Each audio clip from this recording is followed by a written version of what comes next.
friends, and welcome to the fabulous platform of Biology World. First of all, welcome to the Accelerate series. So it's been a while since I upload my last video related to the lectures. और जिस चीज़ पे मैं work कर रहा था उनमें से ये मेरा पहला प्रोजेक्ट है, प्रोजेक्ट एक्सेलरेट सीरीज। वीडियो को स्टार्ट करने से पहले यार आप लोगों को मैं बता दूं, ये एक ऐसी सीरीज है जहां हम कुछ special topics class 11th and 12th board exam के पॉइंट ऑफ व्यू से जो इंपॉर्टेंट है, जहां से अच्छे सवाल पूछे जा सकते हैं, और वो टॉपिक्स जो अक्सर कंफ्यूजिंग होते हैं वो हम यहाँ पे डिस्कस करने वाले हैं। और आज का हमारा सबसे पहला टॉपिक होने वाला है सेल थ्योरी। कंफ्यूजन से ज्यादा, काफी बच्चों को कंफ्यूजन तो होती ही है, लेकिन कंफ्यूजन से ज्यादा ये एग्जाम पॉइंट ऑफ व्यू से काफी इंपॉर्टेंट टॉपिक है, क्योंकि इसमें पूरी थ्योरी है। एनसीईआरटी पेज नंबर 125 में जहां आपका चैप्टर स्टार्ट हो रहा है cell the unit of life, I guess page 126 या 127 के बॉटम मोस्ट में आपको ये टॉपिक मिलेगा। अच्छा, इसमें से पूरे डिस्क्रिप्टिव बेस्ड क्वेश्चन आ सकते हैं, फिल इन द ब्लैंक्स के क्वेश्चन आ सकते हैं। इसमें डेट्स दी हुई है, साइंटिस्ट के नेम दिए हुए हैं, तो फिल इन द ब्लैंक्स को डिजाइन किया जा सकता है। 3 मार्क्स क्वेश्चन, 4 मार्क्स क्वेश्चन, या स्केलेटन की हाइपोथेसिस को डिफाइन करने के लिए भी आपको कहा जा सकता है। और modern theory given by Rudolf Virchow, वो सेल थ्योरी एक्सप्लेन करने के लिए भी आपसे पूछा जा सकता है। तो मेरा कहने का मतलब ये है कि इस पर से किसी भी मार्क्स का क्वेश्चन पूछा जा सकता है। So it's an important topic from point of view of exam. तो आज हम डिस्कस करने वाले हैं हमारा पहला topic of the greatest series of biology world, accelerate series का सेल थ्योरी। तो ये जो हम यहाँ डिस्कस करने वाले हैं, मैं चाहूंगा कि आप लोग अपनी नोटबुक निकाल लें और जो भी मैं आप लोगों के साथ डिस्कस कर रहा हूं उसको रिटर्न में आप लिख लें, क्योंकि अगर 15-16 मिनट की ड्यूरेशन में आपको 5 से 10 मार्क्स मिल रहे हैं तो आपका लिखने में क्या जा रहा है, ये आपका ही बेनिफिट है। And as the name says, the accelerate series, this is the series जहां हम हमारे मार्क्स को तो एक्सेलरेट करेंगे ही करेंगे, इसके साथ हम हमारी नॉलेज को भी एक्सेलरेट करेंगे।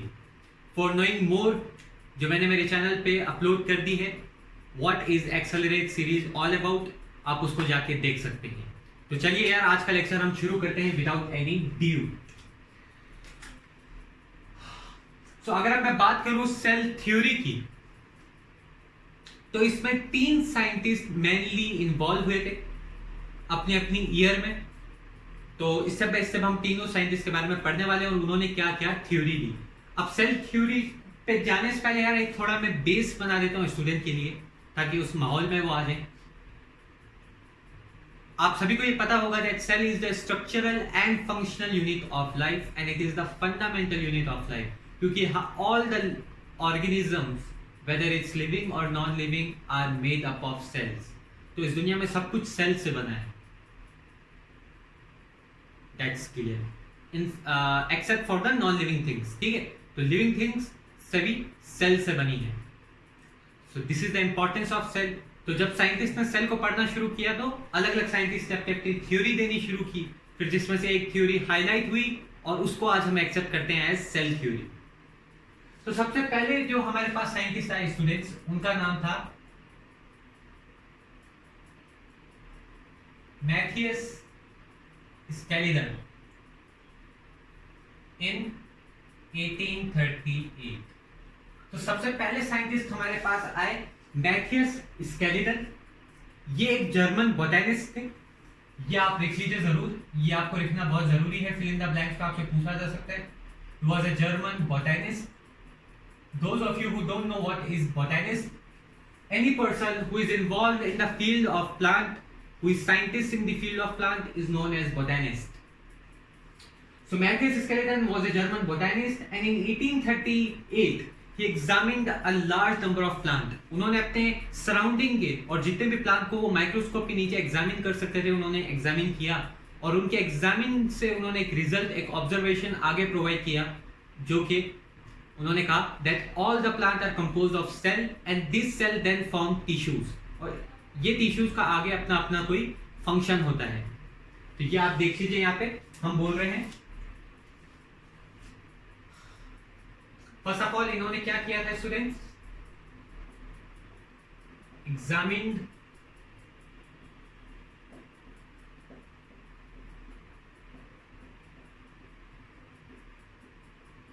Large number of plant, large number of plant को इन्होंने एग्जामिन किया और उससे इन्होंने रिजल्ट दिया that plants are composed of cell, plants are composed of cells, और ये सेल्स यूनाइट होकर क्या फॉर्म कर लेते हैं, टिश्यू, और इन टिश्यू का अपना अपना कोई फंक्शन होता है। किस किस तरह के टिश्यूज होते हैं ये आपको मैं बता देता हूं। कुछ कॉर्टिकल टिश्यूज, ग्राउंड टिश्यूज होते हैं जो यहां डिटेल में पढ़ने से कोई पॉइंट ऑफ व्यू नहीं है। जब हम हमारा क्लास 11 आगे कंटिन्यू करेंगे तो आपको एनाटॉमिक मॉर्फोलॉजी ऑफ प्लांट में इन टिश्यूज के बारे में पढ़ाया जाएगा। तो ये थी ऑब्जर्वेशन ऑफ मैट्रिक्स स्केलेटन। इसके बाद जो साइंटिस्ट आए around in the same time, ठीक है, जैसा आपकी एनसीईआरटी कहती है, in the same year and the same time another scientist named as Theodor Schwann, ठीक है, Theodor Schwann in 1839 and he was a British zoologist. British से ये बिलोंग करते थे और ये एक जूलॉजिस्ट थे। And what is zoologist? Any person involved in the field of animal is called as zoologist. So Deirdre Swan was a British zoologist और 1839 में उन्होंने अपना एक ऑब्जर्वेशन दिया। उन्होंने जैसे इन्होंने प्लांट को एग्जामिन किया, कुछ इसी तरह Deirdre Swan ने a large number of animal को एग्जामिन किया जो उनके सराउंडिंग में थे। उन्होंने थोड़ा ट्रांसपोर्ट किया, थोड़ा ट्रेवल किया और हर तरह के से जितना ज्यादा वो एनिमल को एग्जामिन कर सकते थे उन्होंने किया। और एनिमल को एग्जामिन करने के बाद उन्होंने भी यही सेम कंक्लूजन प्रोवाइड किया that all the animal are composed of cells and these cells have an outer membrane and today we know this outer membrane as plasma membrane. ये आपकी एनसीईआरटी की लाइन है। तो ये उस वक्त डिस्कवर नहीं हुआ था, लेकिन उन्होंने जो आउटर मेम्ब्रेन का जिक्र किया था उसको आज हम प्लाज्मा मेम्ब्रेन के नाम से जानते हैं, मतलब वो प्लाज्मा मेम्ब्रेन थी। And based on his knowledge on plant, ये जूलॉजिस्ट तो थे लेकिन इनके पास एक बेसिक नॉलेज भी थी प्लांट की। अच्छा, अब चैप्टर को कंटिन्यू आगे करने से पहले ये आपको मैं बता दूं, अगर आप साइंटिस्ट हैं तो आपकी नॉलेज ऑलवेज ब्रॉड होनी चाहिए।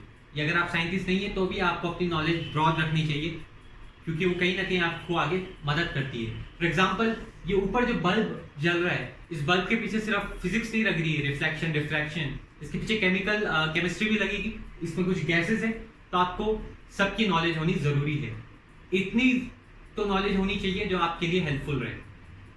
तो ये कुछ एक इंपॉर्टेंट आउट ऑफ चैप्टर आप लोगों के लिए पॉइंट था। तो जैसा मैं कह रहा था कि डियोड्रे स्क्वान ने लार्ज नंबर ऑफ प्लांट को एग्जामिन किया। उन्होंने भी यही बात की दैट सभी लार्ज नंबर ऑफ एनिमल को एग्जामिन किया और उन्होंने ये कहा that all the animal are composed of cell. इन सेल की एक आउटर मेम्ब्रेन होती है जिसको हम कहते हैं प्लाज्मा मेम्ब्रेन, और इनकी जो नॉलेज थी ऑन द प्लांट्स, तो प्लांट्स को इन्होंने एनिमल के साथ कंपेयर करते हुए ये बोला that the presence of cell wall is the unique feature of plant, क्योंकि सेल वॉल एनिमल में नहीं देखी जा रही थी।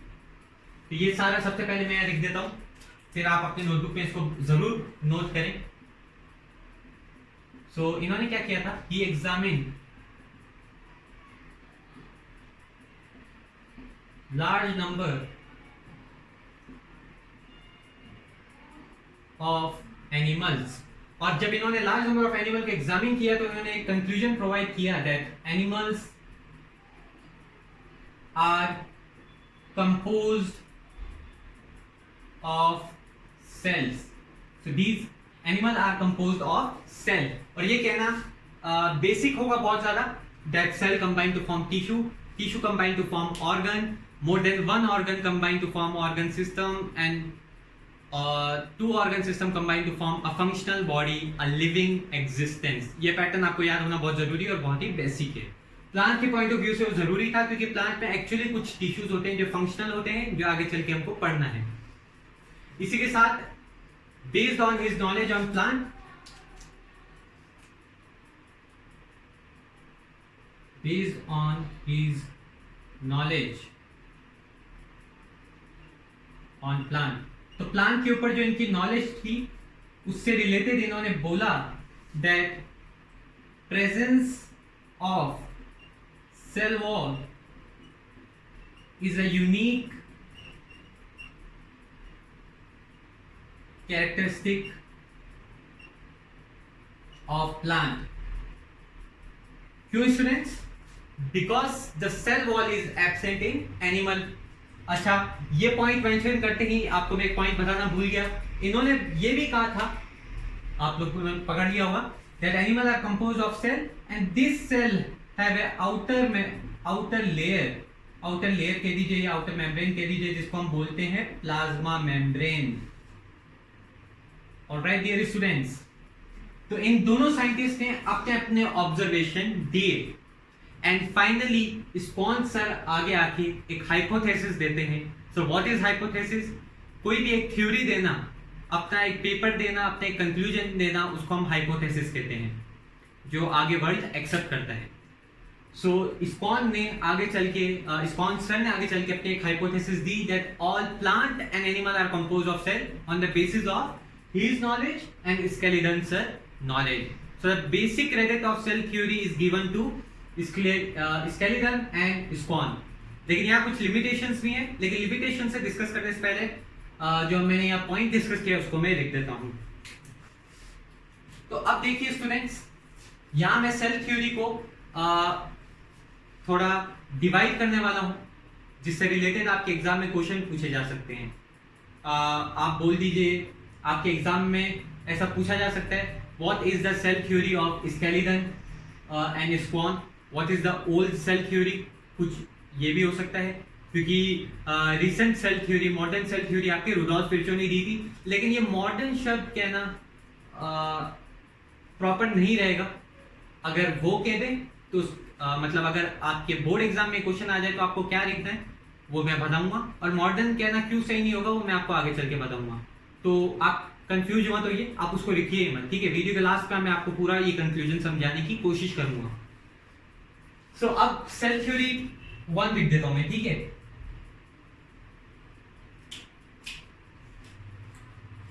सो यहां से हमारे पास आई सबसे पहली सेल थ्योरी, जिसमें कंट्रीब्यूशन था स्केलेटन एंड स्पॉन सर का, और इन्होंने ये प्रपोज किया that all plants and animals are composed of cell. All plant and animals are composed of cell. अब यही इनकी आगे जाकर लिमिटेशन बनेगी डियर स्टूडेंट्स। इन्होंने सिर्फ प्लांट एंड एनिमल को बताया है कि वो कंपोज करते हैं सेल, जबकि आपको ये पता होगा कि मैंने आपको खुद को ये पॉइंट बताया है जब मैं डिस्कस कर रहा था chapter cell the structural and functional unit of life में, जहां चैप्टर के स्टार्टिंग में ये लिखा हुआ है what is that inanimate thing which differentiate a living from non living, और उन्होंने आंसर दिया हुआ है the answer to this very basic question is the presence of cell. So cell living और नॉन लिविंग में क्लासिफाई करता है, मतलब लिविंग्स में सेल होते हैं, नॉन लिविंग में सेल नहीं होते, और properly plant and animal living में नहीं आते, लिविंग में तो और भी बहुत सारी चीजें आती है। सो ट्रूली ये स्टेटमेंट होगा that all living organism are composed of cells. तो ये इनकी लिमिटेशंस थी, लिमिटेशंस को हम अच्छे से डिस्कस करेंगे आगे चल के। सो ये हमारे पास है सबसे पहली cell theory after the study of Schleiden and Schwann. Now limitations देखिए, सबसे पहली लिमिटेशंस, इन दोनों साइंटिस्ट ने ये एक्सप्लेन नहीं किया कि न्यू सेल्स कैसे फॉर्म होते हैं। भाई सेल डिस्ट्रॉय भी तो होते होंगे, और ये फैक्ट है दैट एवरी 24 आवर एक ह्यूमन के अंदर जो सेल्स हैं वो रीजनरेट होते हैं, रिप्लेस होते हैं, मतलब after every 24 hour a cell die and a new cell form. So how does the new cells are form? ये क्वेश्चन था जो एक लिमिटेशन बन गया। इसको एक्सप्लेन करने के लिए जो साइंटिस्ट आए वो थे हमारे तीसरे important scientist of cell theory, जिनका नाम है रुडोल्फ विर्चो। तो ये इनकी लिमिटेशंस थी।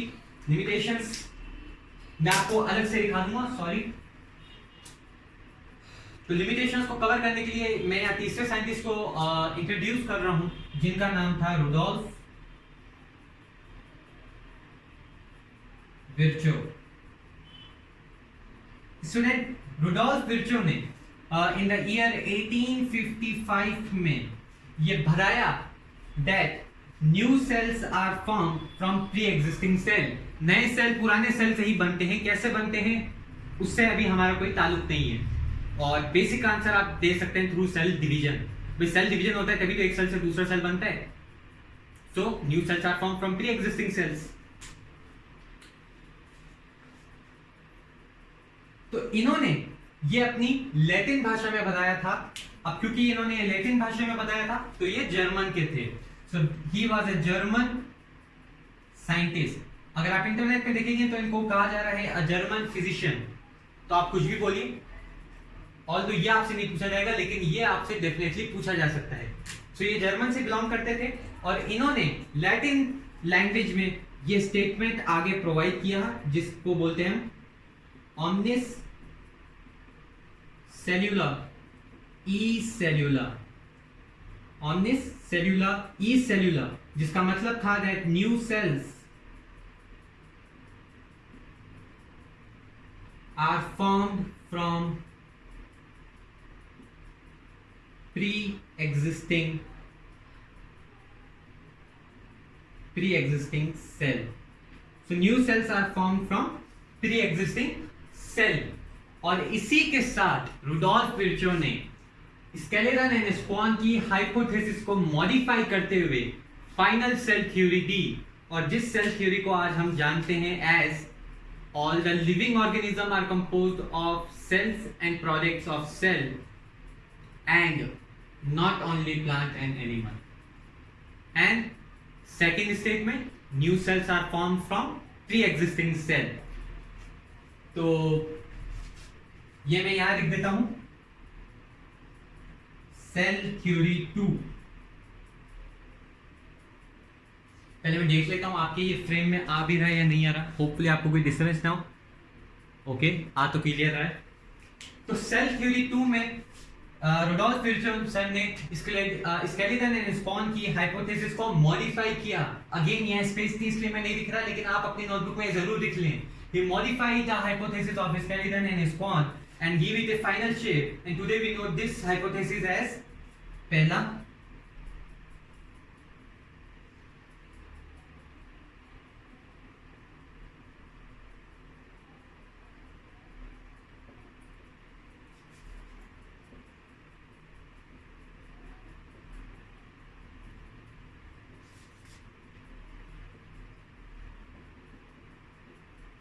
So all living organisms are composed of cells and its product या फिर cell products।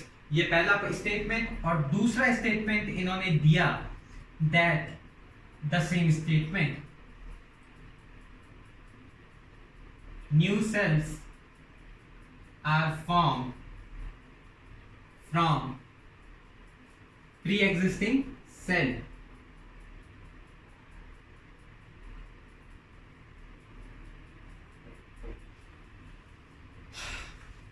तो ये सेल थ्योरी की पूरी एक कंक्लूजन था। आज सेल थ्योरी को जिस तरह से हम जानते हैं वो है ये सेल थ्योरी जो फाइनल सेल थ्योरी थी, जो फाइनली मॉडिफाइड की गई थी through sir Rudolf Virchow. And today we know cell theory as all living organism are composed of cells and the products of cell and the new cells are formed from the pre existing cell. अच्छा, अब मैं आप लोगों को सबसे पहले ये मैं कंक्लूजन बता देता हूं जो यहाँ प्रॉब्लम हो रही थी, जो आप लोग कंफ्यूज हो रहे होंगे शायद। ये मैंने सेल थ्योरी फर्स्ट और सेल थ्योरी सेकंड क्यों लिखा है, क्योंकि मैंने आपको मना किया था कि आप इसको ओल्ड और मॉडर्न कंसीडर ना करें। क्यों ना करें? अगर एग्जाम में आपसे ओल्ड या मॉडर्न पूछा जाए तो आप यही रिफर कर लेना। ओल्ड बोल रहे हैं मतलब स्केलेटन एंड स्पॉन, मॉडर्न बोल रहे हैं मतलब रुडोल्फ विर्चो। भाई एग्जाम में किसी तरह से भी क्वेश्चन पूछा जा सकता है, what is the old cell theory, what is the modern cell theory, what is the cell theory of Schleiden and Schwann, what is the final cell theory of Rudolf Virchow. तो old अगर modern पूछे तो Rudolf Virchow, old पूछे तो इनके बता देना, ठीक है। लेकिन ओवरऑल अगर आप गूगल पे सर्च करेंगे ना मॉडर्न सेल थ्योरी, तो मॉडर्न सेल थ्योरी आई अलग गई। एक बेसिक सेल थ्योरी है जिसको तो हम ये रिफर करते हैं रुडोल्फ विर्चो वाली, इसको आज सेल थ्योरी एक्सेप्ट किया जाता है। ओल्ड और मॉडर्न कुछ नहीं है। इसी को सेल थ्योरी एक्सेप्ट किया जाता है। और मॉडर्न रिसेंटली अभी कुछ न्यू पॉइंट्स इन्वॉल्व किए गए हैं साइंटिस्ट के थ्रू, उसको हम मॉडर्न सेल थ्योरी मानते हैं। तो ये है, लेकिन अगर एग्जाम में पूछ ले तो वो गूगल का डाटा आपके चैप्टर आपके एनसीईआरटी में तो है नहीं, तो फिर आपको वही लिखना है। ऑल्दो वो इतना कंफ्यूजिंग नहीं करेंगे। और जो वो आज की जो मॉडर्न सेल थ्योरी जानी जाती है वो भी मैं लास्ट में आपके साथ अभी डिस्कस कर रहा हूँ। इसी के साथ एनसीईआरटी पॉइंट ऑफ व्यू से आपका जो सेल थ्योरी का टॉपिक था वो मैंने कवर कर लिया है। अब बोर्ड को मुझे थोड़ा रब करना पड़ेगा ताकि मैं अच्छे से जो मॉडर्न सेल थ्योरी का कॉन्सेप्ट है वो आप लोगों को समझा सकूं। तब तक आप वीडियो को पॉज करिए और इसको अच्छे से उतार लीजिए। ऑलराइट, सो आप लोगों ने उतार लिया होगा डियर स्टूडेंट्स। वैसे मन तो नहीं कर रहा है यार रब करने का, अच्छा लग रहा है बोर्ड, लेकिन चलो फिर भी कर लेते हैं। स्टूडेंट्स कंफर्टेबल ही नहीं रहेंगे तो क्या करें हम ऐसे बोर्ड का। ठीक है, ये आपके 2 साइंटिस्ट मैंने रब कर दिए।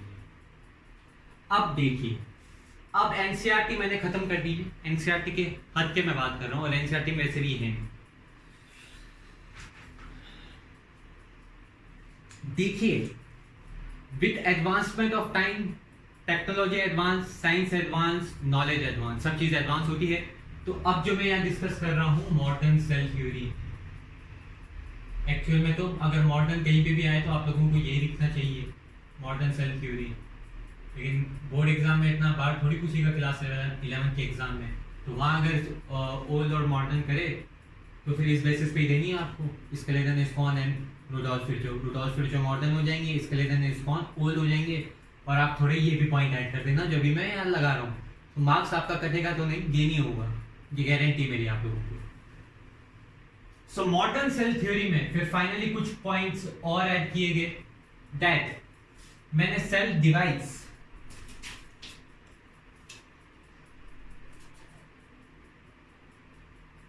DNA is passed to another cell during cell division। ये आपका पहला स्टेटमेंट है।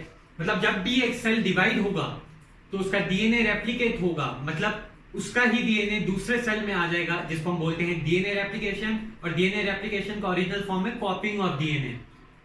जब पेरेंट्स से हमारे अंदर डीएनए आता है तो हम एक सेल के तो बने नहीं है, हमारे अंदर बॉडी में पता नहीं ट्रिलियंस ऑफ सेल है, सब में कोई ना कोई डीएनए है पेरेंट्स से, तो वो कॉपी के थ्रू आ रहा है।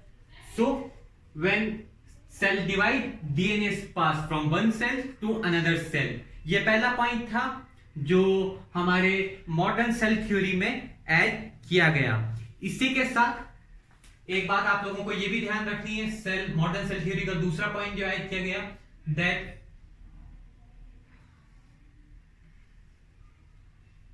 द सेल्स, ध्यान से देखिएगा, the cells of all living organism, obvious, of all living organism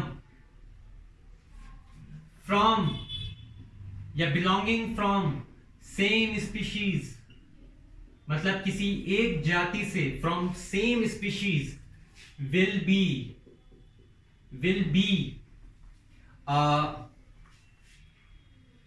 B structurally and chemically same.